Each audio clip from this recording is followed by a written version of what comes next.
Okay, किसी ने hand raise किया है क्या? नहीं सर, वो यस सर बोल रही थी। ओके ओके, ठीक है, ओके, ठीक है। देखो, हमने कल स्टार्ट किया था analytical school of jurisprudence. Analytical school of jurisprudence में हम कैसे पढ़ेंगे जुरिस्प्रूडेंस को? एनालिटिकल स्कूल ऑफ जुरिस्प्रूडेंस में हम जुरिस्प्रूडेंस को लोगों ने कैसे पढ़ा, जो भी लोग इस स्कूल को फॉलो करते हैं उन्होंने जुरिस्प्रूडेंस को कैसे देखा, कैसे समझा, कैसे इंटरप्रेट किया, हम अब इस स्कूल में देखेंगे। देखो, तो एनालिटिकल जुरिस्प्रूडेंस में हमने बेसिकली देखा था कि इनका सिर्फ एक चीज से मतलब है कि जो लॉ एग्जिस्ट कर रहा है हम सिर्फ उसके बारे में पढ़ेंगे। जो लॉ एग्जिस्ट कर रहा है और जैसे एग्जिस्ट कर रहा है प्रेजेंट फॉर्म में, हम सिर्फ उस चीज से हमें मतलब है, बाकी और किसी चीज से हमें मतलब नहीं है। एनालिटिकल स्कूल ऑफ जुरिस्प्रूडेंस में हम लॉ को लॉजिक के साथ जोड़कर पढ़ते हैं। एनालिटिकल स्कूल ऑफ जुरिस्प्रूडेंस में हम लॉ को लॉजिक के साथ जोड़ के पढ़ते हैं।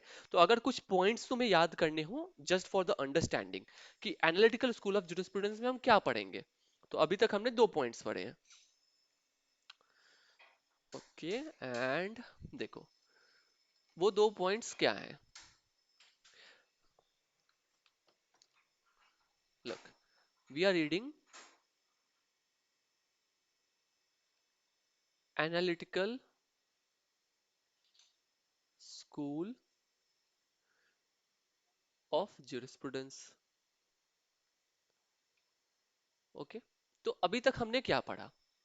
पहली चीज हमने पढ़ा कि इन्हें मतलब है लॉ जैसे एग्जिस्ट कर रहा है उससे। ओके, तो इनका है law as it exist. Okay, किस में? इन प्रेजेंट फॉर्म, आज जैसा लॉ एग्जिस्ट कर रहा है हम उसकी पढ़ाई करेंगे।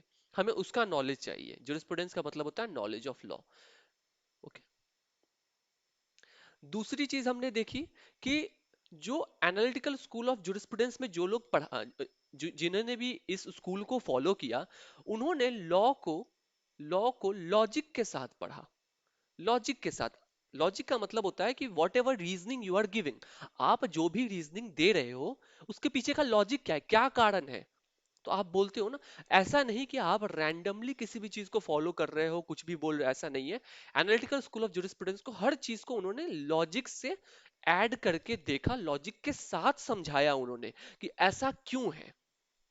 ओके, तो अभी तक हमने दो पॉइंट्स देखे। मूविंग फर्दर, हमने देखा कि हमने इसमें देखा कि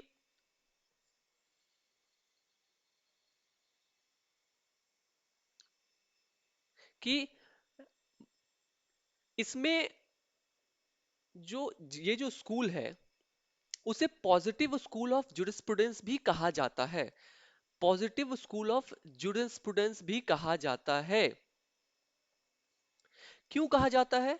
इसलिए कहा जाता है क्योंकि जो लोग एडवोकेट्स रहे, एडवोकेट्स का मतलब होता है जो लोग इस पर्टिकुलर चीज को फॉलो करते हैं। ओके, या फिर जो इस चीज की प्रशंसा करते हैं। ओके, तो उन्होंने बेसिकली क्या किया, उन्होंने बेसिकली कहा कि इस स्कूल में यानी एनालिटिकल स्कूल ऑफ जुरिस्प्रूडेंस में हम इस चीज से कंसर्न्ड नहीं है कि पास्ट में लॉ क्या था या लॉ फ्यूचर में क्या होगा। हमें इस चीज से मतलब है, हमें इस चीज से मतलब है कि जो लॉ प्रेजेंट फॉर्म में जैसा एग्जिस्ट कर रहा है हमें सिर्फ उससे मतलब है।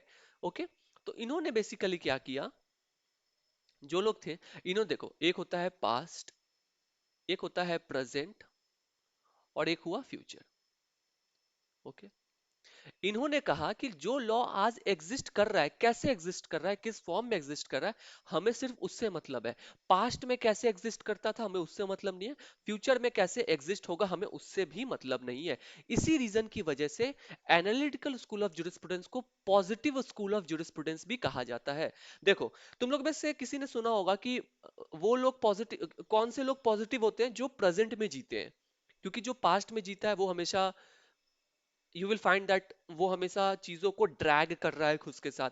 या जो लोग फ्यूचर के बारे में देखते हैं, दे आर ऑलवेज थिंकिंग कि ऐसा होना चाहिए, ऐसा होना चाहिए। बट जो इंसान प्रेजेंट में होता है वो सबसे ज्यादा पॉजिटिव होता है, क्योंकि वो एक्चुअली में जो उसे उस वक्त करना है वो सिर्फ उससे उसे वो सिर्फ उस चीज से उसका मतलब होता है। बाकी कल क्या हुआ था, कल क्या होगा, उसे उससे कोई भी मतलब नहीं होता है। इसी वजह से हम कहते हैं कि this school is also known as positive school of jurisprudence.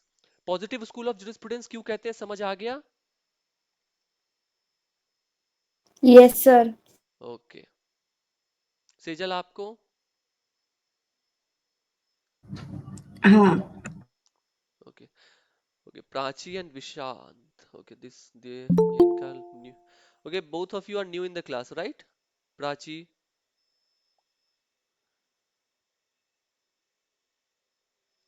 Okay, Vishant is also new, Nish, okay, ठीक है। विशांत, आपको समझ आया पॉजिटिव स्कूल ऑफ जुरिस्प्रूडेंस क्यों कहा जाता है एनालिटिकल स्कूल को? यस प्राची?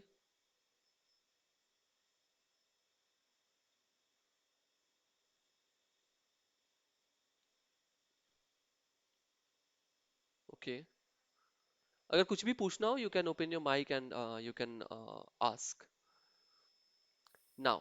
देखो, तो हम समझ गए पॉजिटिव स्कूल ऑफ जुरिस्प्रूडेंस क्यों कहते हैं, तो उसके लिए बस एक रीजनिंग याद रखना, सॉरी, एक रीजनिंग याद रखना कि वो इंसान जो सिर्फ प्रेजेंट में जीता है वो सबसे ज्यादा पॉजिटिव होता है।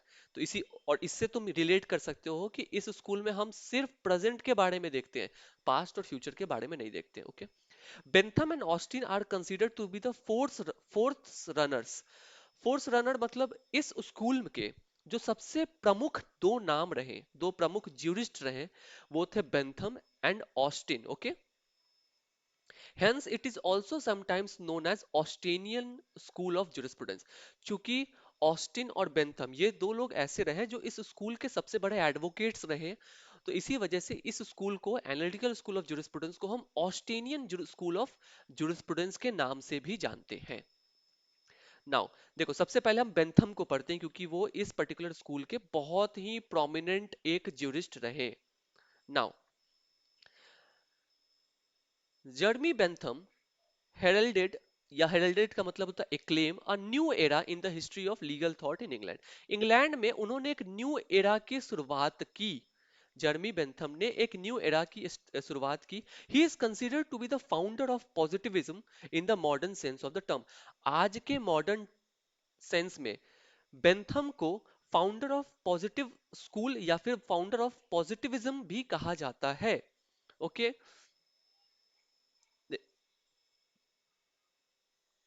उसके बाद याद है ये दो वर्ड्स हमने पहले पेज में देखा था, एक्सपिजोटोरियल और सेंसोरियल जुरिस्प्रूडेंस।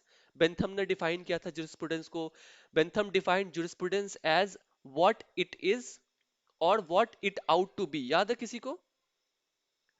खुशी, क्या लॉ है या क्या लॉ होना चाहिए था, जुरिस्प्रूडेंस को उन्होंने ऐसे डिफाइन किया था। और यस सर, हाँ, करा था स्टार्टिंग में ही सर। हाँ, और उसी वक्त जब हम ये पढ़ रहे थे तो उसी वक्त ये दो टर्म्स भी आए थे। आई थिंक हिमांशु ने पूछा भी था कि ये मतलब क्या है, तो यहाँ पे वो मतलब भी उस वक्त भी मैंने बताया था, यहाँ पे भी हम देखेंगे। देखो, बेंथम ने जुरिस्प्रूडेंस को दो पार्ट्स में डिवाइड किया। एक को कहा इन्होंने एक्सपी, सर एक बार रिपीट कर दो। ओके विशांत, बेंथम जो थे उन्होंने जुरिस्प्रूडेंस को दो पार्ट्स में डिवाइड किया। उन्होंने कहा जुरिस्प्रूडेंस मेरे अकॉर्डिंग दो तरीके का होता है, एक होता है एक्सपीसोटोरियल जुरिस्प्रूडेंस और एक होता है सेंसोरियल जुरिस्प्रूडेंस। अब हम देखते हैं, बारी बारी से देखते हैं कि दोनों टर्म्स का मतलब क्या है। देखो, जो पहला है हम उसे एक्सपिजोटरी या फिर एनालिटिकल जुरिस्प्रूडेंस भी कह सकते हैं। इसमें क्या होता है, ये जो जुरिस्प्रूडेंस है, ये जो ब्रांच है जुरिस्प्रूडेंस का, ये सिर्फ कंसर्न्ड किस चीज से है, जो लॉ एज इट इज, जो लॉ एग्जिस्ट कर रहा है, हमें सिर्फ उससे मतलब है, without any regard to its moral और इमोरल कैरेक्टर। लॉ मोरली सही है, गलत है, हमें उससे कोई मतलब नहीं है।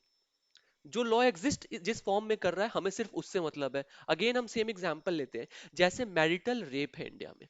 ओके, मैरिटल रेप है, काफी ज्यादा चर्चे में रहता है, इस साल भी रहा, लास्ट ईयर भी था, सुप्रीम कोर्ट में केसेस काफी ज्यादा फाइल हुए हैं। उस वक्त भी सुप्रीम कोर्ट ने सेम बात कही थी, इस साल भी सुप्रीम कोर्ट ने सेम बात कही, ऑनरेबल सुप्रीम कोर्ट ने, कि हमारे पास लॉ बनाने का पावर नहीं है, वो पावर सेंट्रल गवर्नमेंट के पास है। सेंट्रल गवर्नमेंट ने साफ साफ मना कर दिया कि हम लॉ नहीं बना रहे। तो देखो, मैरिटल रेप में अगर हम कभी भी ये कॉन्सेप्ट सुनते हैं या फिर ये वर्ड सुनते हैं, तो एक मेजॉरिटी पॉपुलेशन ये कहता है कि मैरिटल रेप इमोरल है, मैरिटल रेप इमोरल है। तो अगर जो लोग एनालिटिकल जुरिस्प्रूडेंस या फिर एक्सपिजोटरी जुरिस्प्रूडेंस को फॉलो करते हैं, उनका ये कहना होगा हमें उससे कोई मतलब नहीं है कि मैरिटल रेप मोरल है या इमोरल है, हमें इससे मतलब है कि आज की डेट में मैरिटल रेप पनिशेबल नहीं है। That's it. इस एग्जाम्पल को याद रखना। लॉ जैसे एग्जिस्ट कर रहा है आज, हमें सिर्फ उससे मतलब है, क्या ये मोरली सही है, क्या ये इमोरल है, हमें उससे कोई मतलब नहीं है। So this one was the first one. देखो, नेक्स्ट है सेंसोरियल जुरिस्प्रूडेंस। सेंसोरियल जुरिस्प्रूडेंस कहता है basically science of legislation that is what the law ought to be. ये कहता है कि नहीं, मुझे इस चीज से मतलब है कि क्या होना चाहिए था, व्हाट आउट टू बी। जो लोग इस स्कूल के हैं, एडवोकेट्स हैं, वो कहेंगे कि नहीं, मैरिटल रेप पनिशेबल होना चाहिए था। सेंसोरियल स्कूल वाले दे कहेंगे कि होना चाहिए था, और जो एक्सपोजिटरी वाले हैं वो कहेंगे कि हमें उससे कोई मतलब ही नहीं है, जो जैसा एग्जिस्ट कर रहा है हमें सिर्फ उससे मतलब है। तो ये दो डिवीजन हुए बेंथम के द्वारा। ये दोनों डिवीजन समझ में आ गया? खुशी? Yes sir. सर विशाल? रिपीट कर दीजिए एक देखो बार। खुशी, जो पहला वाला है, जो एक्सपिजोटरी है, वो कहता है कि जो लॉ जैसा एग्जिस्ट कर रहा है हमें सिर्फ उससे मतलब है, लॉ मोरली सही है या गलत है हमें उससे कोई मतलब नहीं है। ठीक है, मतलब एक तरीके से तुम कह सकती हो कि वो बस बेसिकली जो चीज उनके सामने है वो सिर्फ उसको देख रहे हैं, क्या वो चीज सही है, वो लॉ सही है गलत है हमें उससे कोई मतलब नहीं है। लेकिन जो सेंसोरियल स्कूल ऑफ जुरिस्प्रूडेंस है, या जो सेंसोरियल जुरिस्प्रूडेंस को जो लोग फॉलो करते हैं, वो कहते हैं कि नहीं, ऐसा नहीं होना चाहिए था, ऐसा होना चाहिए था, this is what ought to be, ये होना चाहिए था, मैरिटल रेप पनिशेबल होना चाहिए था। तो ये जो स्टेटमेंट जो लोग देते हैं, उसे हम कहते हैं कि ये लोग सेंसोरियल जुरिस्प्रूडेंस को फॉलो करते हैं। These people are the advocates of censorial jurisprudence. समझ आया? Yes sir. एग्जाम्पल अगर देना हो तो मैरिटल रेप का एग्जाम्पल देना, एग्जामिनर भी काफी खुश हो जाएगा। अब देखो, मैरिटल रेप का एग्जाम्पल नोट्स में आपको कहीं नहीं मिलेगा, बट आपने एक थिंकिंग डेवलप की, तो वही चीजें होती है। आप अगर कोई किताब पढ़ो या कुछ भी पढ़ो, तो आपको वो चीजें एग्जैक्ट वर्ड बाय वर्ड नहीं लिखनी होती, आपने उसको समझ के क्या लिखा आप वो लिखो। और जो अच्छा स्टूडेंट होता है वो क्या करता है, और अच्छा स्टूडेंट बनने के लिए आपके पास टाइम भी होना चाहिए, मतलब एग्जामिनर को आपको टाइम देना होगा। यहाँ जनरली यूनिवर्सिटीज में क्या होता है, 3 घंटे का टाइम होता है, इतना कुछ ये होता है, एक पैक्ड स्केड्यूल होता है, उसमें बच्चा क्या सोचेगा क्या लिखेगा, उसकी तो बस यही होती है कि बस जल्दी से बस जो पॉइंट्स है वो लिख दो। लेकिन ये होना चाहिए कि एक स्टूडेंट रिसर्च के हिसाब से भी चीजों को सोचे कि अच्छा, क्या हम इस लॉ को इससे कनेक्ट करके देख सकते हैं, क्या इसका एक और डायमेंशन ये हो सकता है। और जो लोग बहुत अच्छा इंटरप्रिटेशन करते हैं, उन लोगों के लिए काफी अच्छा एक वाइड फील्ड होता है कॉन्स्टिट्यूशनल लॉ में। अगर आपका इंटरप्रिटेशन बहुत अच्छा है, या फिर आपको इंटरप्रिटेशन करने में इंटरेस्ट है, तो आप एलएलएम कॉन्स्टिट्यूशनल लॉ से कर लो, बहुत अच्छा है। सुप्रीम कोर्ट, क्योंकि सुप्रीम कोर्ट में जो बेसिकली सुप्रीम कोर्ट में क्वेश्चन ऑफ लॉ होता है, सबको पता है ना, सुप्रीम कोर्ट में क्वेश्चन ऑफ लॉ डिसाइड होता है, ना कि क्वेश्चन ऑफ फैक्ट। लॉ सही है या गलत है, सुप्रीम यस कोर्ट में सिर्फ यस। उसके केसेस जाते हैं। फैक्ट्स को सही से लिया गया या गलत है वो हाई कोर्ट का काम है, सुप्रीम कोर्ट तक वो नहीं होता है। अगर अगर ऐसा अलाउ कर दिया तो पता चलेगा कि वैसे ही सुप्रीम कोर्ट पे काफी ज्यादा प्रेशर होता है, हाई कोर्ट तो वैसे भी परेशान है, सुप्रीम कोर्ट की भी हालत बहुत बुरी हो जाएगी। और सुप्रीम कोर्ट में जो एडवोकेट्स होते हैं उनकी जो फीस होती है, सुप्रीम कोर्ट तक पहुंचना बहुत बड़ी बात होती है। अगर कभी इंटर्नशिप करोगे या कभी सुप्रीम कोर्ट जाना वर्किंग आवर्स में, यू विल फाइंड इंडिया के टॉप मोस्ट लॉयर्स की कार लगी रहती है। आप उनकी कार की कीमत देख के वो आश्चर्य कर जाओगे। करोड़ों रुपए की गाड़ियां होती हैं उनके, उनके आगे पीछे इतने बड़े बड़े एडवोकेट्स घूमते हैं। बहुत अच्छा एक अलग सा एनवायरनमेंट होता है। तो एक होती है मेन एंट्री, आप सुप्रीम कोर्ट में जब एंटर करोगे तो वो ही मेन गेट होता है, उसके बाद एक और एंट्री लेनी होगी। अगर आप एडवोकेट से तभी आपको एंट्री मिलेगी, या फिर लॉ इंटर्न्स को पता नहीं अब इन्होंने अलाउ किया या नहीं किया, कोविड के टाइम बंद कर दिया था। उसके बाद आपको पास बनाना होगा, फिर आप अंदर एंटर कर सकते हो। तो दो एंट्री होती है सुप्रीम कोर्ट में। अगर कभी मौका मिले तो जाकर आप देखोगे कि जो सीनियर एडवोकेट्स होते हैं, जो एडवोकेट सुप्रीम कोर्ट में प्रैक्टिस करते हैं, उनकी कुछ बात ही अलग होती है। ओके, नाउ ये हमने समझ लिया। ओके, नाउ देखो, ये जो टर्म आपको स्क्रीन पे दिख रहा है, इससे क्वेश्चन पूछा जाता है एग्जाम में। Uti utili it is hard to pronounce. Utilitarianism, okay या यूटिलिटेरियनिज्म, बेंथम ने ये कंसेप्ट दिया था। इन्होंने बेसिकली क्या कहा? Bentham supported the economic principle of laissez-faire, which meant minimum interference of the state in the economic activities of the individual. Bentham ने कहा कि स्टेट का किसी इंडिविजुअल के इकोनॉमिक एक्टिविटीज में जितना कम हो सके उतना इंटरफेरेंस होना चाहिए, मतलब जितना कम इंटरफेरेंस हो उतना अच्छा है। बेंथम ने ऐसा कहा as per his theory.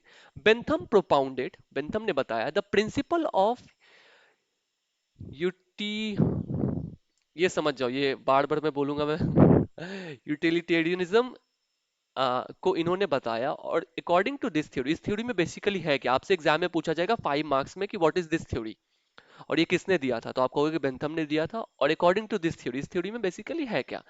The right aim of legislation is to carrying out the principle of utility. देखो, यूटिलिटी का क्या मतलब होता है, कोई बता सकता है? एनीवन? सर पूर्ति करना। पूर्ति करना, वेरी गुड, वेरी नाइस। कि बेंथम ने कहा इस पर्टिकुलर थ्योरी से कि लेजिस्लेशन का सिर्फ एक काम है कि लोगों की जो जरूरतें हैं उनको आप पूरा करो। लोगों की जो जरूरतें हैं आप उनको पूरा करो, यही काम लेजिस्लेशन का है। ओके, इन अदर वर्ड्स में the proper end of every law is the promotion of the greatest happiness of the greatest number। देखो, अब ये तुमको पूरा का पूरा पैराग्राफ याद करना होगा अपने एग्जाम के प्रोस्पेक्टिव से, और स्पेशली ये जो सेकंड लाइन है ना, in other words, okay let me zoom it. देखो, ये जो जो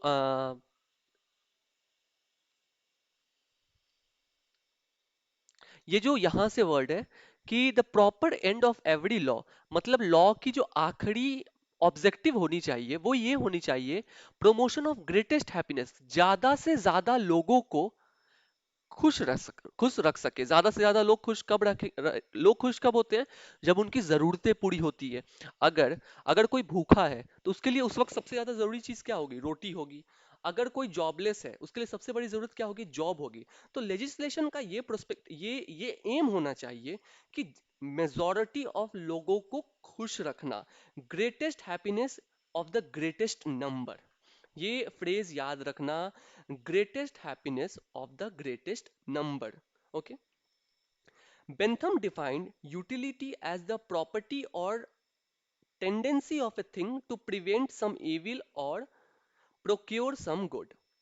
बेंथम ने बेसिकली एक तरीके से लॉ क्यों होता है, तो लॉ हमने सुना है कि लॉ होने, सॉरी, क्यों होता है, तो क्राइम का होने का सबसे बड़ा रीजन होता है फाइनेंशियल ट्रबल। किसी इंसान को फाइनेंशियल ट्रबल जब होता है तभी वो अपराध करता है। उसी वक्त अगर तुम सोचो, अगर उस इंसान की जरूरतें पूरी हो जाएं, अगर उस इंसान की जरूरतें पूरी हो जाएं तो क्या वो क्राइम करेगा? करेगा, बट चांसेस बहुत कम है कि वो क्राइम करेगा। नॉर्मली हम आप जैसे लोग जो सोसाइटी में रहते हैं, हमारे लिए सबसे बड़ी स्ट्रगल होती है अपनी जरूरतों को पूरी करना, स्पेशली इकोनॉमिक जरूरतों को पूरी करना, क्योंकि the the moment you have money in your pocket और इन योर बैंक अकाउंट, आप you will feel that you are a very confident guy, आप बहुत ही चेंज्ड पर्सनालिटी है।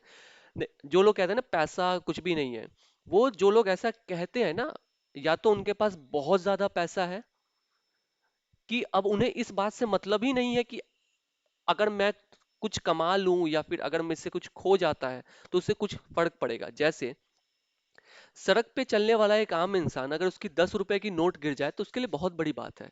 बट भारत का कोई पूंजीपति जो काफी अमीर है इस देश में, अगर उसका 10 रुपए गिर जाए या उसका 1 लाख रुपए गिर जाए, वो उसे उस चीज से कंसर्न नहीं होगा।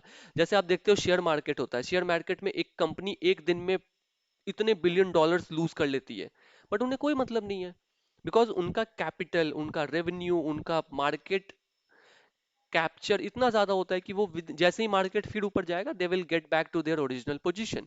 ओके, सो बेंथम ने बेसिकली यही कहा कि अगर आपको सोसाइटी में इविल को रोकना है, अगर आपको सोसाइटी में इविल को रोकना है तो आप लोगों की यूटिलिटी को पूरा करो, लोगों की यूटिलिटी को पूरा करो, क्योंकि इससे क्या हुआ, अच्छी चीजें समाज में आएंगी। According to him the consequences of such good and evil are respectively pleasure and pain. और उन्होंने गुड और इविल को दो वर्ड से डिफाइन किया, प्लेजर एंड पेन। अच्छा सेजल, एक बात बताओ, पैसा होता है तो आपके पास प्लेजर, आप प्लेजर जैसा फील करते हो या यू फील पेन?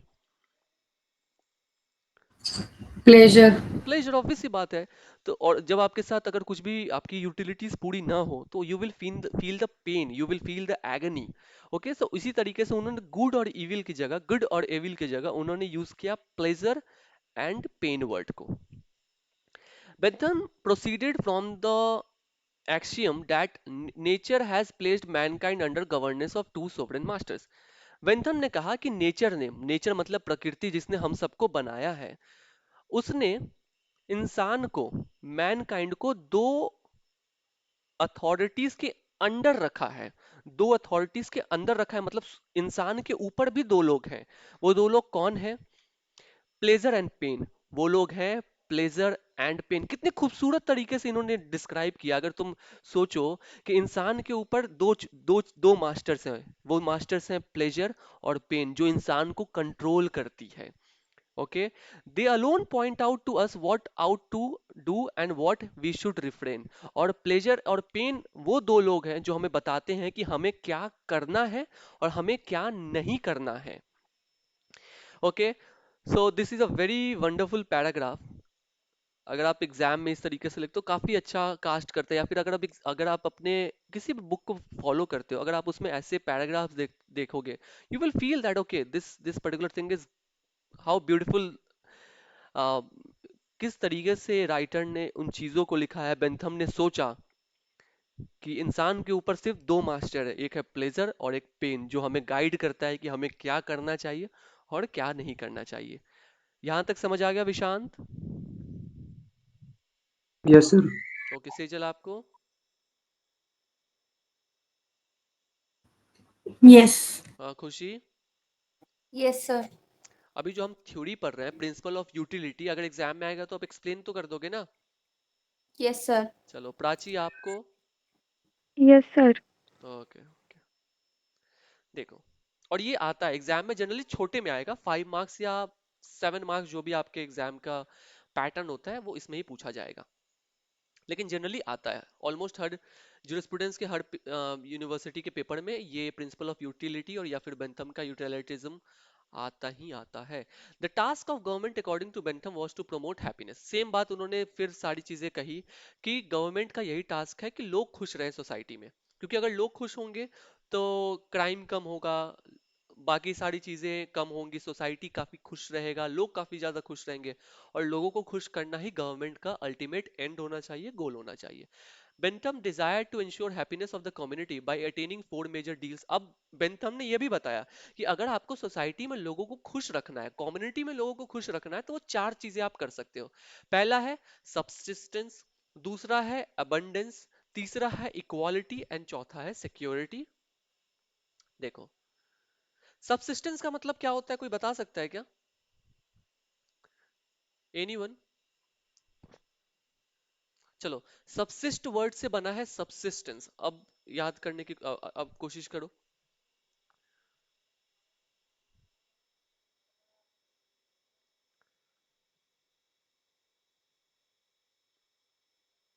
एनीवन, कोई ट्राई करो, at least just try it. Subsist word का क्या मतलब होता है? मतलब सर जो रह जाता है, रिमेनिंग या हम्म, स्टे कह सकते ठीक है हैं। ठीक है, हाँ सही है, एक अच्छा मीनिंग तुम या यूज। बे या सेजल?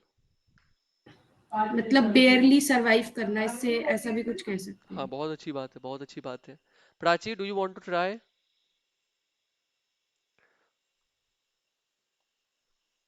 नो सर, मुझे नहीं पता। चलो कोई बात नहीं। Vishant, do you want to try? No sir, I have no idea. चलो, देखो, सबसिस्टेंस का मतलब होता है, जैसा सेजल और खुशी ने कहा, इंसान के लिए तीन बेसिक सबसे जरूरी चीजें क्या है? कपड़ा, रोटी, मकान। रोटी कपड़ा मकान। चलो, बहुत अच्छी बात है। तो एटलीस्ट आप लोगों को वो दो, ताकि लोग सरवाइव कर सके उस पर्टिकुलर चीज पे। अगर जिस इंसान के पास रोटी कपड़ा मकान है, तो ऑब्वियस सी बात है कि वो फील करेगा कि चलो, मेरे पास बेसिक चीजें तो हैं, मेरे पास बेसिक चीजें तो हैं। आप अगर देखोगे, लोग क्राइम क्यों करते हैं? पैसे के लिए। पैसा उन्हें क्यों चाहिए? क्योंकि वो कोई चीज खरीदेंगे, पैसा तो वो घर पे लाके तो रखेंगे नहीं। ऑब्वियसली बात है, they are going to spend that amount. Okay, तो आप लोगों को सबसिस्टेंस दो, आप लोगों को बेयर मिनिमम दो कि जो जरूरत है, जिसके बिना इंसान सरवाइव नहीं कर सकता, एटलीस्ट आप उतना तो दो। ओके, सबसिस्टेंस का मतलब हो गया। एबंडेंस का क्या मतलब होता है? सर मतलब लार्ज बहुत क्वांटिटी में कोई भी चीज। एब- बहुतायत मात्रा में कुछ होना। हाँ, एग्जैक्टली। अब देखो, हमने पहले भी किसी देखा। चीज को हाँ, किसी चीज को, अबेंडेंट करना। किसी चीज को, सॉरी, उसके बाद क्या बोला? किसी चीज को, या say it. Am I audible? या यू ऑडिबल नाउ। मैं बोल रही हूँ अबेंडेंट मतलब किसी चीज को अबेंड मतलब अबेंडेंट करना। अबंडेंस, ठीक है। देखो, दो मीनिंग हमारे पास आई। एक आया किसी चीज को छोड़ना, और एक आया इन लार्ज क्वांटिटी। ठीक है, दो मीनिंग हमारे पास आए। सबसे पहले तो सबसिस्टेंस हमने दे दिया, आपने सबसिस्टेंस दे दिया, लोगों को बेयर मिनिमम दे दिया। उसके बाद अब बारी आती है इस चीज का ध्यान रखना। देखो, इस कॉन्टेक्स्ट में क्या यूज हुआ है, आप अपने हिसाब से देख लेना, बट मेरे अकॉर्डिंग जो है, अबंडेंस, आपने सबसिस्टेंस दे दिया, लोगों को रोटी कपड़ा मकान दे दिया कि हाँ, अब आप सरवाइव कर लो।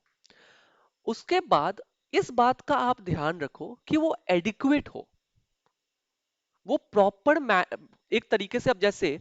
अब जैसे सरकार क्या करती है, अनाज देती है लोगों को, 5 kg अनाज देगी। क्या आपको लगता है क्या 5 kg राइस पे या 5 kg वीट पे कोई इंसान सरवाइव कर सकता है क्या एक मंथ के लिए? एनीवन? No sir. तो वही बात है, ये तो हुआ भीख जैसी देनी। आ, आप जो दे रहे हो, ठीक है, आपने बेयर मिनिमम दे दिया लोगों को, क्या वो एडिक्वेट है? क्या वो इन अबंडेंस है? तो वो नहीं है। तो आपको इस बात का भी ध्यान रखना है कि वो एडिक्वेट क्वांटिटी में हो। Third one, equality. अब आपने लोगों को सबसिस्टेंस दे दिया, अबंडेंस दे दिया, अब आप लोगों को इक्वली ट्रीट करो।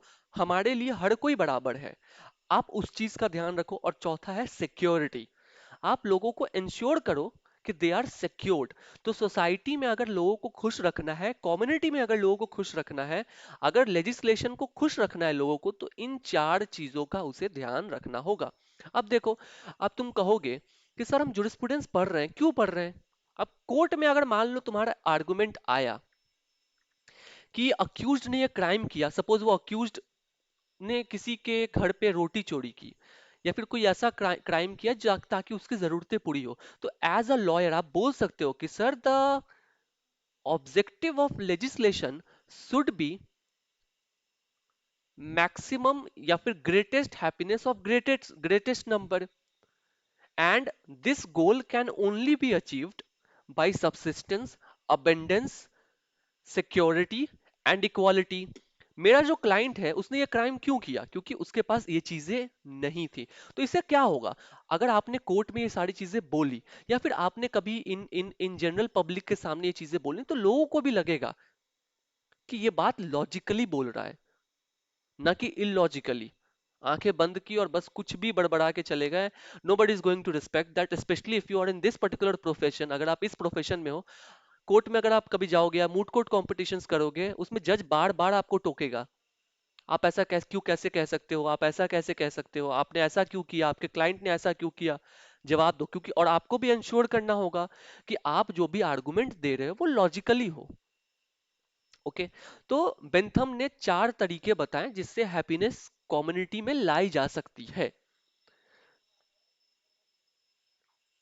ओके, सो बेसिकली ये जो कुछ बातें हमने देखी, ये बेंथम ने कही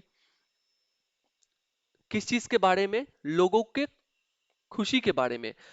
और उन्होंने ये भी बताया, बेंथम ने ये भी बताया कि लेजिस्लेशन का ये ऑब्जेक्टिव होना चाहिए कि लोग खुश रहें। बेंथम ने यह भी बताया कि लोगों के लाइफ में, इंडिविजुअल के लाइफ में स्टेट का मिनिमम इंटरफेरेंस होना चाहिए। जितना कम स्टेट इंटरफेयर करेगी उनकी लाइफ में उतना अच्छा है। तो ये कुछ बातें हमने देखी। तो अगर आपके एग्जाम में आता है तो आपको ये सारी बातें लिखनी होगी। एग्जाम्पल आप दे सकते हो अपने एंड से, जो भी एग्जाम्पल आपको सुटेबल लगता है। नाउ, बेंथम ने जस्टिस के बारे में क्या कहा? बेंथम ने जस्टिस के बारे में क्या कहा? बेंथम ने हैंस केल्सन, इनका नाम हम आगे देखेंगे, हैंस केल्सन नाम के बहुत बड़े ज्यूरिस्ट रहे। उन्होंने उनकी बातों से एग्री किया और कहा कि अगर आपको absolute justice is an irrational idol and illusion, one of the eternal illusions of mankind। कितने अच्छे तरीके से इन्होंने डिफाइन किया। ये फ्रेज देखो, उन्होंने कहा कि जो लोग कहते हैं ना कि हर जगह जस्टिस हो, हर समाज के हर कोने में जस्टिस हो, हर कोई ऐसा फील करे कि उसके साथ न्याय हो रहा है, ये एक इरेशनल आइडल है। इरेशनल का मतलब होता है जो चीज रैशनल है ही नहीं, मतलब जो चीज कॉन्क्रीट है ही नहीं, जो चीज कांस्टेंट है ही नहीं। तो एब्सोल्यूट जस्टिस उस बुलबुले की जैसा है, वो उस बुलबुले की जैसा है जो इंसान ने बनाए हैं। ओके, जैसे हमारे कंट्री में जो पॉलिटिशियंस होते हैं वो बोलते हैं कि हम इस पूरे देश से गरीबी मिटा देंगे। क्या किसी पूरे पूरे वर्ल्ड में कोई ऐसा कंट्री जहां पे गरीबी ना हो, जहां पे क्राइम ना हो, जहां पे लोग भूखे ना हो, जहां पे लोग दुखी ना हो? क्या कोई सरकार, क्या कोई इंसान हर किसी को इक्वली खुश कर सकता है क्या सेजल? नहीं। कभी नहीं कर सकता। जैसे जैसे अगर आप इस हिसाब से देखो, अगर आपके 10 दोस्त हैं, 10 हैं, और अगर आप कोशिश करो कि आपके सारे के सारे दोस्त आपको उसी नजरिया से देखें, उसी तरीके से देखें, ऐसा पॉसिबल ही नहीं है। हर कोई अपने हिसाब से आपको देखेगा। किसी के लिए आप अच्छे होंगे, किसी के लिए आप बुरे होंगे, किसी के लिए आपकी वो बात अच्छी होगी, किसी के लिए वो बात बुरी होगी। उसी तरीके से एब्सोल्यूट जस्टिस भी एक इरेशनल आइडल है। आइडल का मतलब होता है जो चीज आप अचीव करना चाहते हो। ओके, एक इल्यूजन है, और वो illusion one of the illusions है जो मैनकाइंड ने बनाए हैं। वन ऑफ द एक,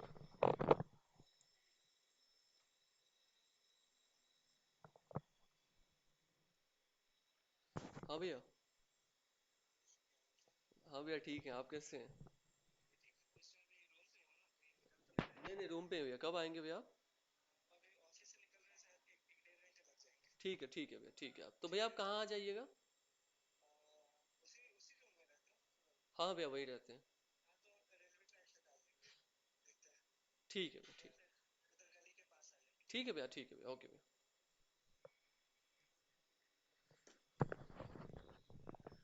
ठीक है, ओके। अभी तक सारी चीजें समझ में आ गई कि क्या हमने पढ़ा? बेंथम ने इकोनॉमिक एक्टिविटीज या स्टेट के लेजिस्लेशन या ह्यूमन हैप्पीनेस के लिए क्या बोला, या जस्टिस के लिए क्या बोला, ये सारी चीजें समझ आ गई। Yes sir. Yes sir. इन चीजों को दिमाग में रखना। देखो, क्या होगा कि जब आप रिवीजन करोगे, जब आप एग्जाम से 5-10 दिन पहले रिवीजन करोगे ना, जब आप इन चीजों को बार बार देखोगे, तो आपको ये वर्ड्स याद आएंगे, आपको एग्जाम्पल्स याद आएंगे, आपको ये इलस्ट्रेशंस याद होंगे। यही डिफरेंस होता है। अगर आप पहले से कोई चीज आपने सुनी हो, क्लास में सुना हो, या फिर आपने आपके किसी दोस्त ने आपको पढ़ाया हो, और जब आप बाद में उन चीजों को देखते हो तो बहुत अच्छे से आप रिकलेक्ट कर पाते हो, क्योंकि basically what you are doing, you are revising again and again. Now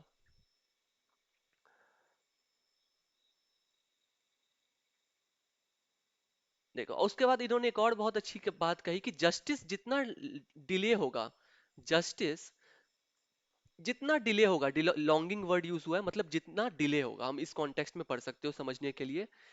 justice जितना ज्यादा डिले होगा, हैप्पीनेस भी उतना ज्यादा डिले होगा। ओके, सोसाइटी में उतना ज्यादा ही हैप्पीनेस भी डिले होगा। क्योंकि देखो, अगर समाज में लोगों को न्याय जल्दी मिल जाए तो ऑब्वियस सी बात है वो खुश भी रहेंगे, क्योंकि न्याय मिल जाना खुद में ये बहुत बड़ी बात होती है। आज इंडिया में केसेस, इतने ज्यादा केसेस पेंडिंग है, एक जज पे इतने हजार केसेस होते हैं। तो वैसे केस पे क्या होता है, जस्टिस, एक बड़ा अच्छा फ्रेज भी है, आप में से हर किसी ने सुना होगा, जस्टिस डिलेड इज जस्टिस, क्या है, यही है ना कुछ, जस्टिस, जस्टिस क्या है, justice denied. Justice denies, very good, thank you so much. Justice delayed is justice denied. अगर किसी, सपोज आपके साथ किसी ने क्राइम किया, या फिर आपका किसी ने 100 रुपए की कोई चीज चोरी कर ली, 100 रुपए का आपको कोई नुकसान किसी ने कर दिया, आप कोर्ट में जाते हो, कहते हो कि सर मुझे इससे कॉम्पनसेशन दिलाओ, कोर्ट 10 साल लगा देती है।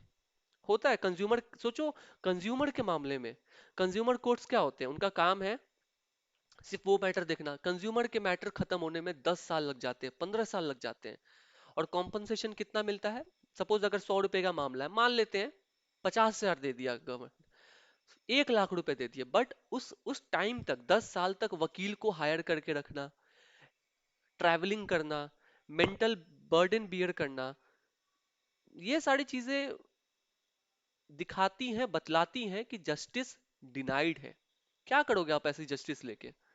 But that is a very sad reality. Courts भी क्या कर सकती हैं?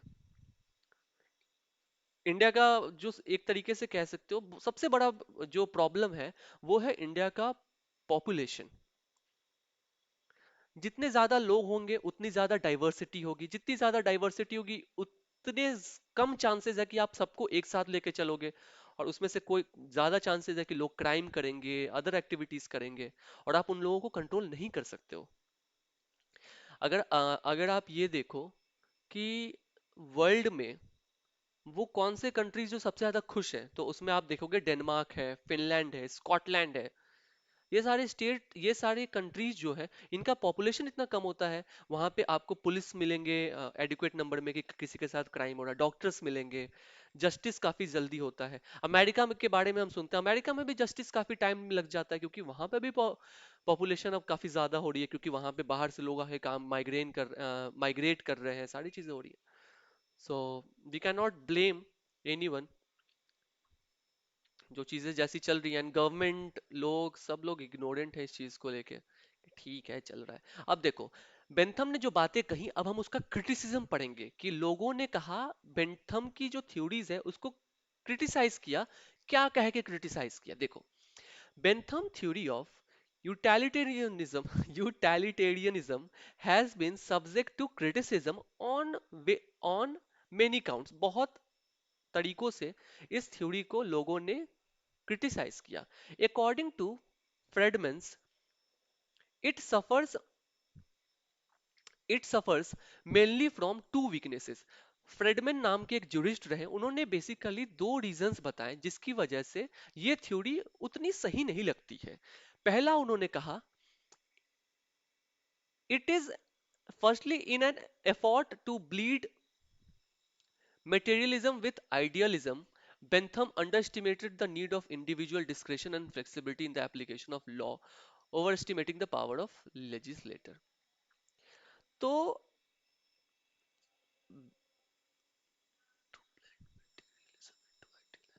इन्होंने कहा कि जो मटेरियल चीजें हैं, जो मटेरियल चीजें होती हैं दुनिया में, बेंथम साहब ने क्या किया, उसे आइडल बना लिया। जो मटेरियलिस्टिक चीजें होती हैं उसे आइडियलिज्म से जोड़ दिया उन्होंने, कि यही आइडल है, ये मटेरियल चीजें, जो भी होता है, जो भी इकोनॉमिक्स नीड के लिए चाहिए, जो बाकी चीजों के लिए चाहिए, जो मटेरियल चीजें होते हैं इंसान के लिए, जैसे ये फोन, अगर सोचो, कोई एक कंट्री है जहां पे हर किसी को आईफोन चाहिए, और आईफोन मिलने से वो इंसान खुश हो रहा है, या फिर वो लोग खुश हो रहे हैं, कहाँ से ये सही लग रहा है? ये कहाँ से आइडल है? आपने तो एक मटेरियल चीज दे दी लोगों को। उसी तरीके से क्या हुआ कि कोविड का जब टाइम चल रहा था, तो लोग कह रहे थे कि अलग अलग कंट्रीज में क्या हो रहा था, कि किसी किसी कंट्री में अच्छा ये छोड़ो, हम दूसरी कंट्री का एग्जांपल ले लेते हैं। इंडिया में जो भी सरकारें आती हैं, अभी इलेक्शन का टाइम चल रहा है, महाराष्ट्र में इलेक्शन होने हैं, झारखंड में होने वाला है। तो यहाँ पे आप हर इलेक्शन में आप देखोगे तो जो भी पार्टी जाती है कहती है कि हम कर्ज माफ कर देंगे, हम 10,000 रुपए दे देंगे। इससे बेसिकली क्या होगा, लोग तो खुश रहेंगे, लेकिन क्या ये आइडल है विशांत, क्या ये आइडल है? No sir. बिल्कुल भी नहीं है।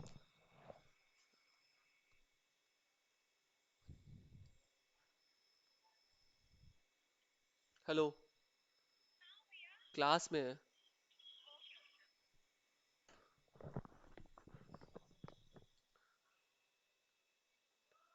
ठीक है, तो बेंथम के बारे में उन्होंने पहली चीज कही कि ठीक है, अगर आपको आपको लोगों को खुश रखना है, समझ में आता है, बट आप उन्हें उन्हें मेटीरियलिस्टिक चीजों से खुश रख रहे हो और बोल रहे हो कि यही आइडियलिज्म है, ये गलत है। तो पहला क्रिटिसिज्म ये आया। दूसरा ये आया, his theory fails to balance individual interest and the interest of the community। अब देखो,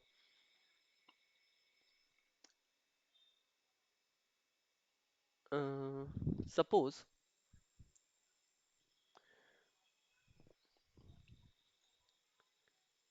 ये विशांत है, ओके ओके, ये विशांत है। विशांत के फैमिली में विशांत के अलावा 4 लोग हैं, 1 2 3 4, father, mother, sister and brother, okay. हो सकता है हो सकता है किसी चीज से पांचों के पांचों लोग खुश रहे या हैप्पी रहे उसकी फैमिली में। जैसे सपोज विशांत का जॉब लग जाता है, ओके, विशांत की जॉब लग गई, तो विशांत आपके फैमिली में हर कोई खुश होगा, ऑब्वियस सी बात है, am I right? Yes sir. But आपका जॉब लगना, क्या आपके सिस्टर के लिए भी उस, आपका जॉब लग जाए या फिर आपका जॉब लग गया, क्या आपकी सिस्टर का भी एग्जैक्ट सेम गोल है क्या? गोल तो सर सेम ही होगा।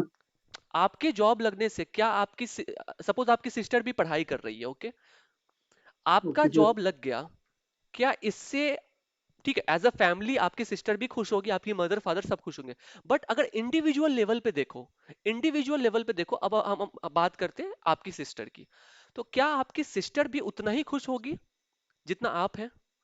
तो नहीं, उसका नो सर। उनका भी इंटरेस्ट हो कि मेरा भी जॉब लगे, मेरा हाँ। भी जॉब लगे, मैं भी इतना खुश होना चाहती हूँ। जैसे पड़ोसी पड़ोसी को देख के ऐसे तो खुश होते कि चलो यार इनका बेटा बहुत अच्छा कर दिया, बहुत स्ट्रगल कर दिया, बट वो इंसान खुद भी ये चाहता है कि मेरा बेटा भी सक्सेसफुल हो। रहते से हम एक मोहल्ले में हैं, रहते सब एक मोहल्ले में हैं, जैसे मोहल्ले की सड़क बन गई, इससे पूरा का पूरा मोहल्ला खुश है, पूरी की पूरी गली खुश है, बट क्या इससे हर एक इंडिविजुअल का गोल पूरा हो गया क्या? No sir. हर इंसान पहले खुद के बारे में भी तो सोचता है। ठीक है, सड़क बन गई, हम खुश हाँ। हैं, बट अपने बारे में भी तो सोचेगा कि नहीं, मेरा ये गोल है कि मैं इस सड़क पे अपनी एक बाइक दौड़ाऊं, मैं अपनी बाइक दौड़ाऊं। तो इन्होंने कहा कि बेंथम साहब ने क्या किया, कम्युनिटी के इंटरेस्ट को या कम्युनिटी के हैप्पीनेस को इंडिविजुअल के हैप्पीनेस से जोड़ दिया। ये पॉइंट समझ रहे हो?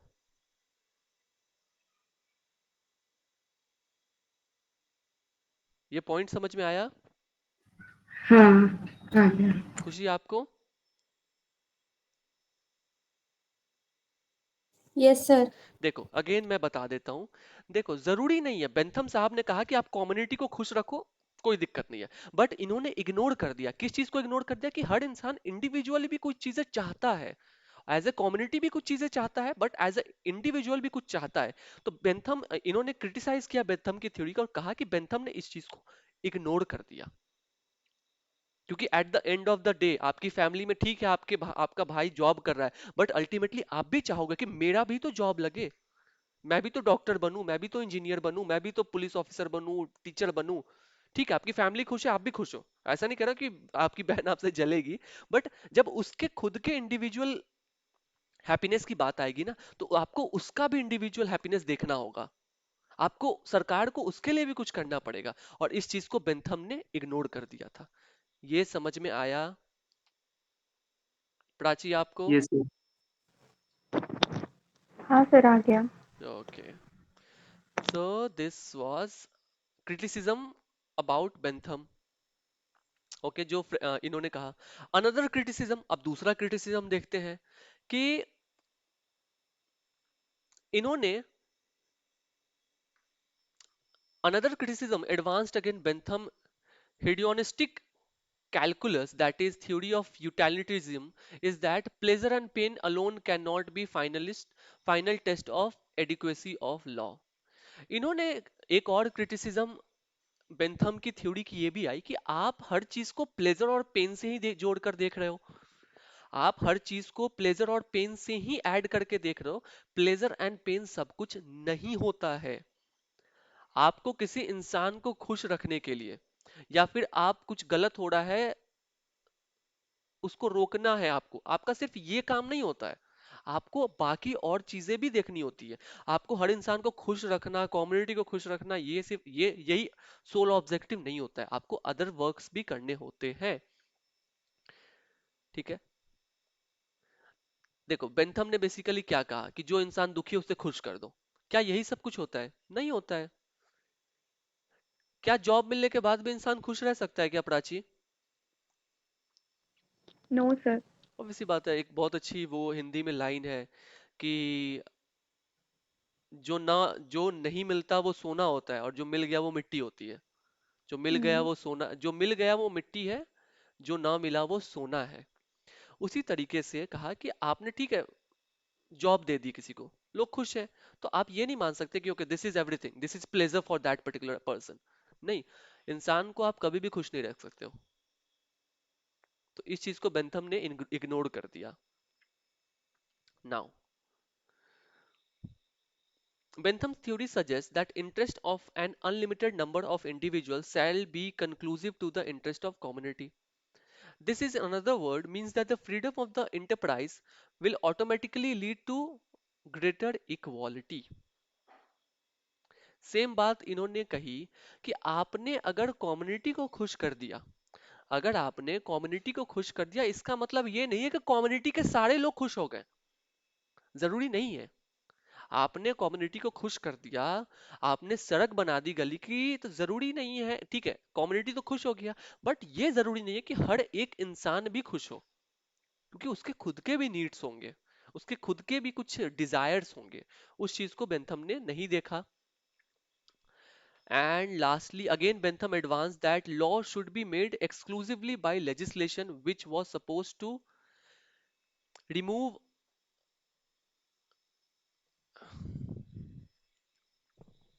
legislation which was supposed to remove unroad to individuals freedom and provide them opportunities for development of itself, but in later times it was found that legislation was used to restrict individuals freedom in economic matters. देखो Bentham ने basically क्या कहा, Bentham ने basically ये कहा कि law should be made exclusively by legislation which was supposed to remove unroad. Bentham ने कहा कि जो लॉज है ना, उसको बनाने का काम सिर्फ लेजिस्लेशन का होना चाहिए, और वो क्यों बनाती है? ताकि लोग फ्री हो सके, इकोनॉमिक फ्रीडम हो लोगों के पास। बट हम जनरली क्या देखते हैं कि जो लॉ बनती है, जो लेजिस्लेशन लॉ बनाती है, वो हमारे एक्टिविटीज को कंट्रोल करती है, वो हमारे एक्टिविटीज को कंट्रोल करती है। अच्छा एक बात बताओ, आईपीसी हमने पढ़ा या क्रिमिनल लॉ हमने पढ़ा, क्रिमिनल लॉ में इस चीज की बात है, इस चीज की चर्चा है कि एक इंसान क्या क्या कर सकता है, या इस चीज के बारे में बताया गया है कि इंसान क्या नहीं कर सकता है। यस प्राची? इंसान क्या नहीं कर सकता नहीं है। कर सकता है। यही हम्म। बात बेंथम ने बोला कि आपने कहा कि लेजिस्लेशन का काम ये है कि वो लॉ बनाए और लोगों को फ्री करे, लोगों को फ्री करे। बट आज की दौड़ में लॉ का ये काम हो गया है कि लोगों को कंटेल करे, लोगों की एक्टिविटीज को रोके। ओके, तो ऑपोजिट हो गया। तो ये कुछ क्रिटिसिज्म रहे बेंथम की थ्योरी के। तो अगर आपके एग्जाम में ये आता है तो आपको सब कुछ लिखना होगा कि क्या होता है और क्या क्रिटिसिज्म रहा। ओके, सबको सब कुछ क्लियर हो गया? खुशी?